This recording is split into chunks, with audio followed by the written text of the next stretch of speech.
What I've noticed in my 40 some odd years of healthcare design is that there's very few firms that are really talking about how hospitals and healthcare facilities are built. Changing that conversation from not only what gets built to how it gets built, and then combining those thoughts into one, is how we can change the future of healthcare.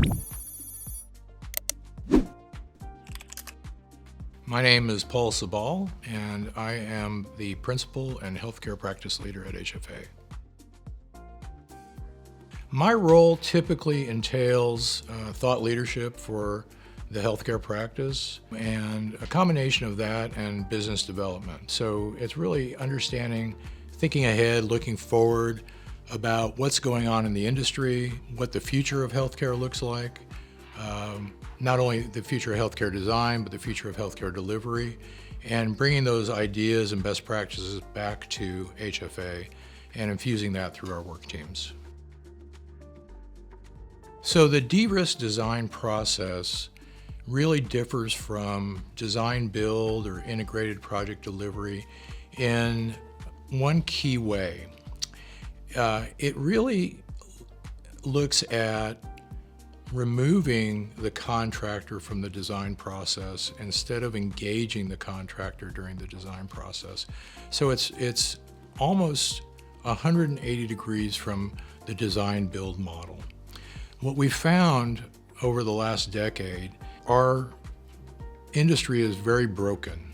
We have a broken model.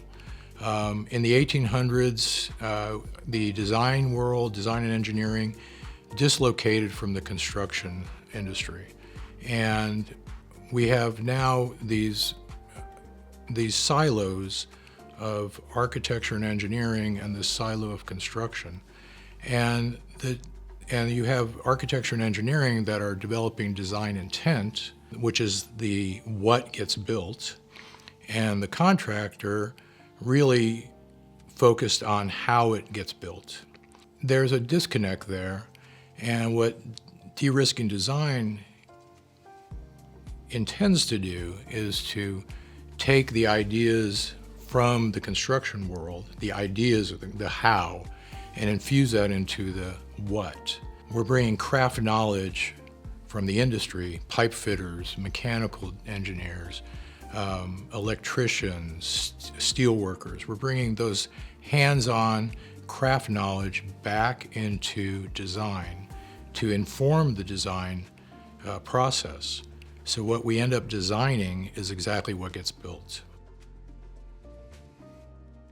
So the architect Louis Kahn said, listen to the person that works with their hands. They may show you a better way of doing it. Every other industry, automotive, aerospace, anything that gets built right now, has already figured out how to connect design and construction, or design and fabrication, right?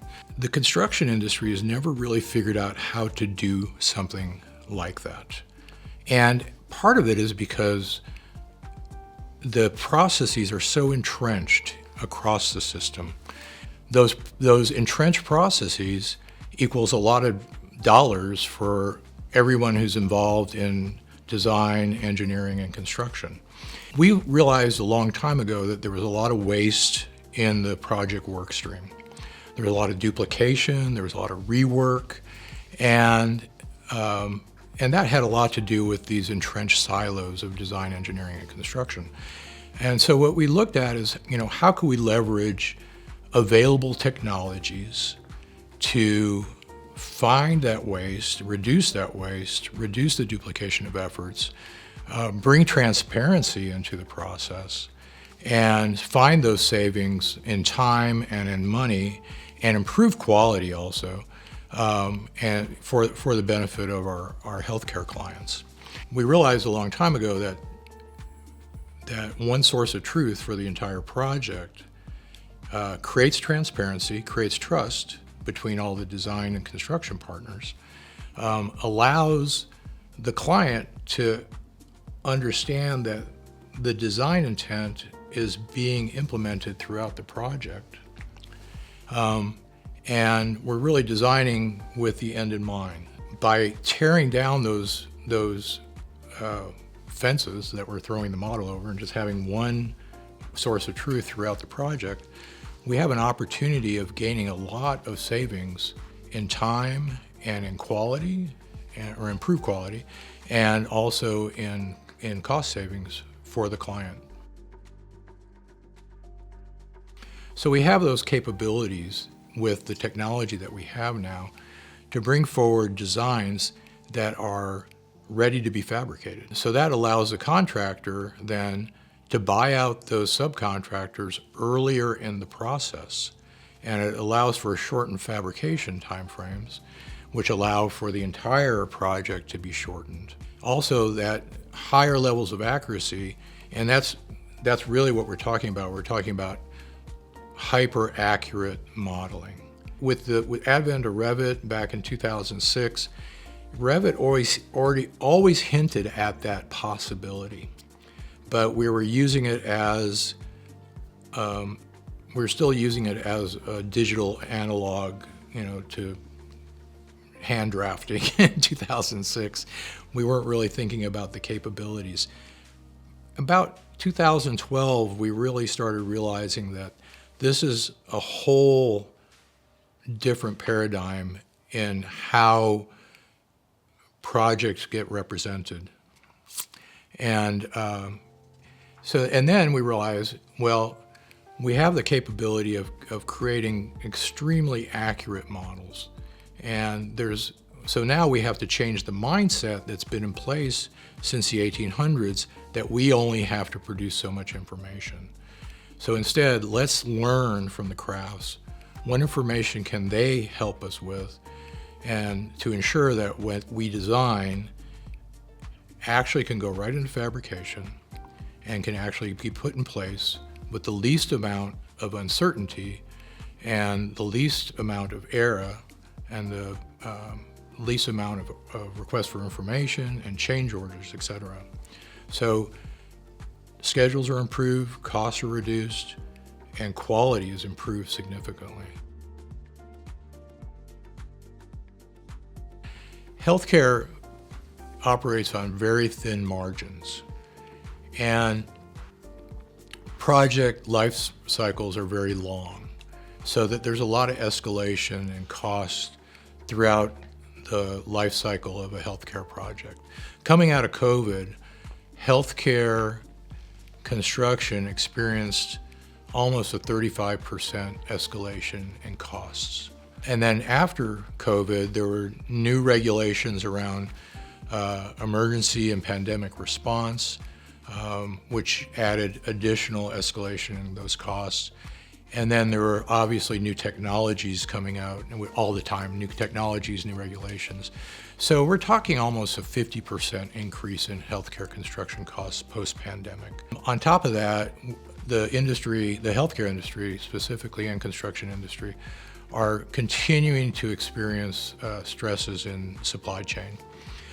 So just getting materials, getting equipment are causing this expansion of construction schedules. And every time a construction schedule increases, costs go up also. What we see this process as an opportunity to compress those timeframes and reduce the amount of labor on a project, which reduces costs, reduce the overall project schedule, which again reduces costs, improve quality, and rework, again, which reduces costs. If we can lock in a price today but not install it for 4 years, we're obviously avoiding that escalation for those 4 years. So what resonates the most with owners and clients about this de-risk design process is that it addresses multiple challenges at the same time. A lot of other processes are only addressing parts of those challenges. The de-risking design process really allows for us to address costs, address time, address quality, and address resources, all in the same process.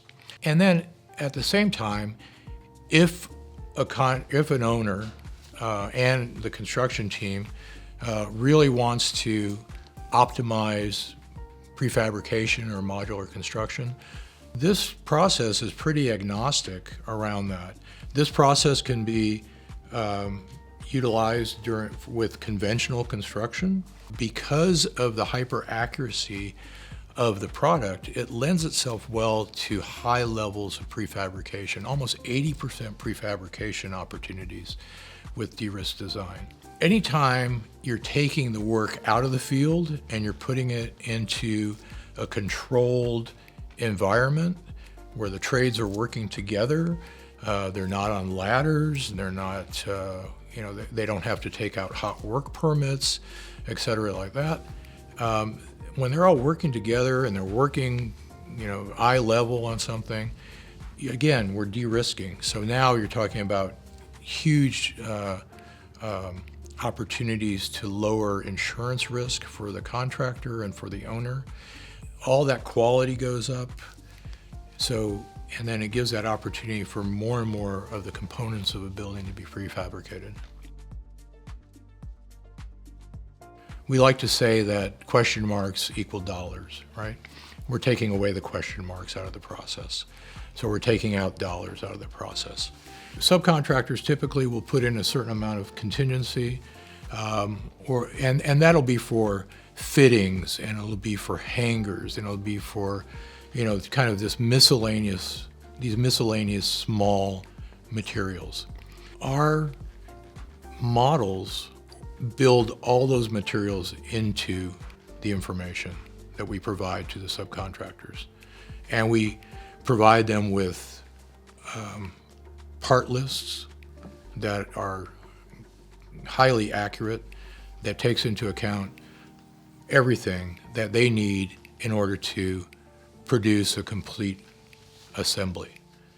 So when they have that kind of information, now contractor A, B, and C, or subcontractor A, B, and C are preparing their bids off of extremely accurate models. And so they have less ability to add in those unknown costs that translate into higher costs to the owner. We're not only suggesting to a potential client that here's a process that potentially will save them time and money, but it will also improve their quality. But we're offering them a team that has done it before and done it for high-level clients and have done it for like-kind clients before. I think that we have an opportunity now to not only think about what a hospital is, but we also need to think about what health is and what health care is. And I think we need to stop thinking about healthcare as buildings. We need to be thinking about healthcare as a mindset, about healthcare as a set of priorities, about healthcare as a set of principles that we provide to the community. Where healthcare is provided is going to change significantly. I think there's opportunities to provide that in the home. That's going to be, I think healthcare is going to become increasingly portable. How we as designers come up alongside the industry and provide guidance and create meaningful spaces that are supportive of the patient's experience and improve outcomes for those patients, I think is where we find kind of our highest and best value.